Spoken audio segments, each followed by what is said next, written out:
എൻ്റെ പേര് സുരേഷ്. ഞാൻ പരൂരിൽ നിന്ന് വരികയാണ്. എൻ്റെ സ്വപ്ന പദ്ധതിയായ എൻ്റെ വീടിൻ്റെ പണി കഴിഞ്ഞിരിക്കുകയാണ്. ഇവിടെ വന്ന് ഓരോ കാര്യങ്ങൾ പറഞ്ഞു തന്ന് പൂജകളൊക്കെ ചെയ്യാൻ പറഞ്ഞു. പറഞ്ഞ കാര്യങ്ങൾ പൂജകളെല്ലാം ചെയ്തു. ഇപ്പോൾ വീടിൻ്റെ പണി തുടങ്ങിയിട്ട് ഏകദേശം 2 വർഷവും 6 മാസത്തോളമായി. അങ്ങനെ പണി തുടങ്ങിയ ശേഷം പണി മുന്നോട്ട് പോയില്ല. ഇവിടെ വന്ന് പൂജകളൊക്കെ ചെയ്തു. പിന്നെ എൻ്റെ വൈഫിന് ചില അസുഖങ്ങളൊക്കെ വന്നു. 1-2 മാസം മെഡിക്കൽ കോളേജിൽ കിടന്നു. അപ്പോഴത്തേക്ക് വീടിൻ്റെ പണി നീണ്ടു പോയി. പറഞ്ഞ പൂജകളും എല്ലാം ചെയ്തപ്പോഴത്തേക്ക് ഇവിടെ വീടിൻ്റെ പണി മുന്നോട്ട് പോയി. പിന്നെ സ്വല്പം കടബാധ്യതകളൊക്കെ ഉണ്ട്. കടങ്ങളൊക്കെ മേടിച്ചാണ് വീടിൻ്റെ പണി പൂർത്തിയാക്കിയത്.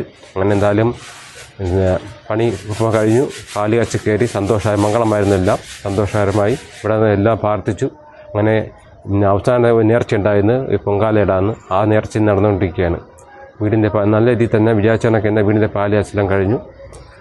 ഇനിയിപ്പം ബാക്കിയുള്ള ജീവിതത്തിൽ ഉയർച്ച കൊണ്ടാകാൻ വേണ്ടി ഭഗവാനോട് ഞാൻ പ്രാർത്ഥിക്കുന്നു.